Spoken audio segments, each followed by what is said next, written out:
Hi guys! Welcome to my mini vlog. Panibagong araw at panibagong order nga ulit ang lulutuin natin ngayon. Medyo bago nga sa inyong paningin ng ating lulutuin ngayon. Dahil ito nga ay request ng aking suki na kung pwede raw ay gawan ko siya ng sapin-sapin. So bali ang order niya ay maha at sapin-sapin sa bilao. Napag-iisahin ko na nga daw sa isang malaking bilao. So bali gumamit ako dyan ng 3 cups ng glutinous rice flour o yung giniling na malagkit na bigas. Tapos 1 and a half cups ng all-purpose flour.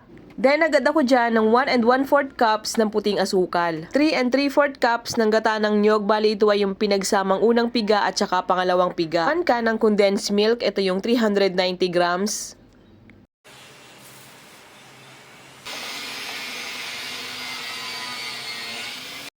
Then, hinalo-halo ko lang yan hanggang sa matunaw yung ating mga sangkap.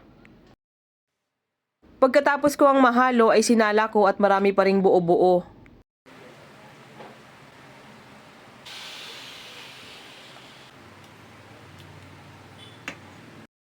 Tapos hinati ko nga pala ito sa tatlo dahil maglalagay tayo ng kulay. So bali tag 2 and a half cups ang bawat isa. Naglagay ako dito ng mga half teaspoon ng yellow food color.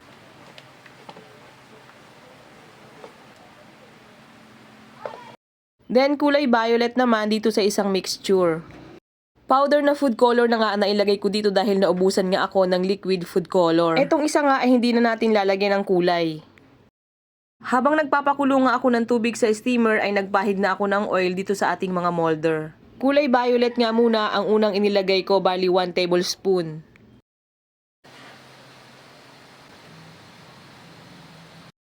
Tapos ang next na nilagay ko ay yung plain lang, bali 1 tablespoon din. Then ang pinaka-last na nilagay ko ay kulay dilaw, so bali 1 tablespoon din.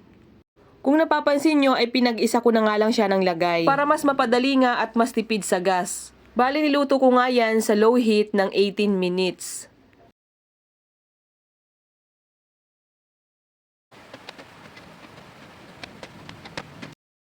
Ito nga pangalawang salang ko ay inuna ko muna yung kulay dilaw. Then sinunod ko yung plain and then yung violet.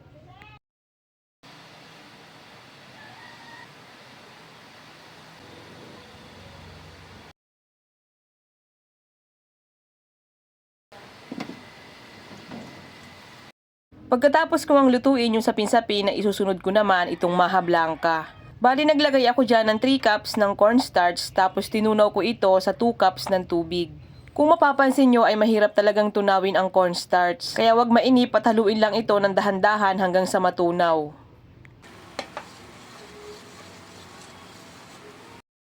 Naglagay na nga ako dito ng 7 cups ng tubig.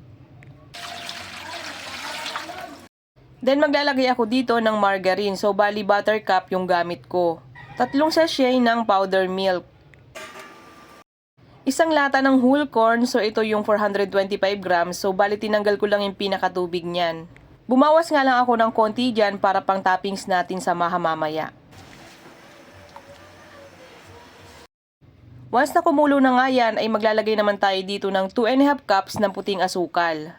Isang 250 ml ng all-purpose cream, isang lata ng evaporated milk, 370 ml,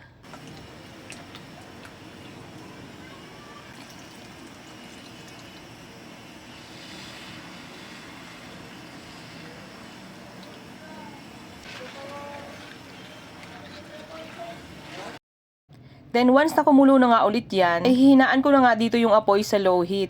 At ilalagay ko na nga itong tinunaw ko na cornstarch. Napaka-importanting haluin muna natin ito bago natin ito ilalagay dahil ito nga ay tumitigas sa ilalim.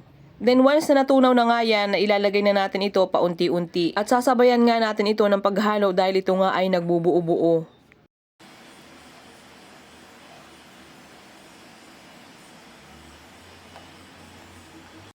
Then pagka nailagay na nga natin yung cornstarch ay dito na tayo mag-uumpisa ng oras. So bali 20 minutes nga natin itong haluin at huwag nating titigilan dahil ito nga ay nagbubuo-buo.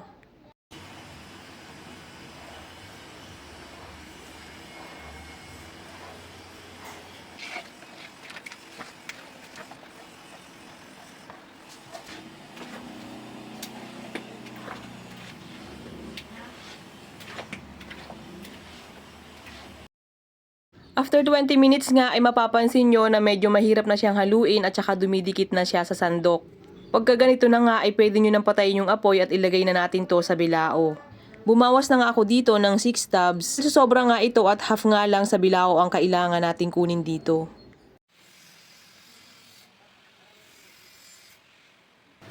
Pagpasensyaan nyo na nga kung maingay dahil ginagawa nga yung gate namin dito sa labas.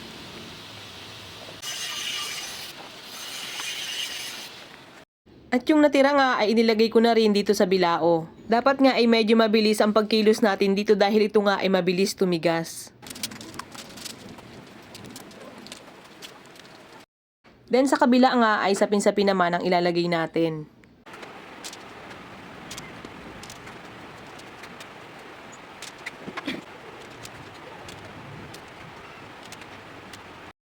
Medyo hindi nga ako na-satisfied sa unang paglagay ko kaya binago ko. Bali alternate nga ang paglagay ko.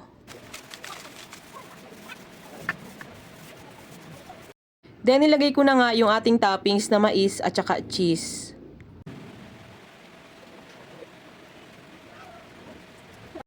Bali in-slice ko na nga din pala dito itong maha.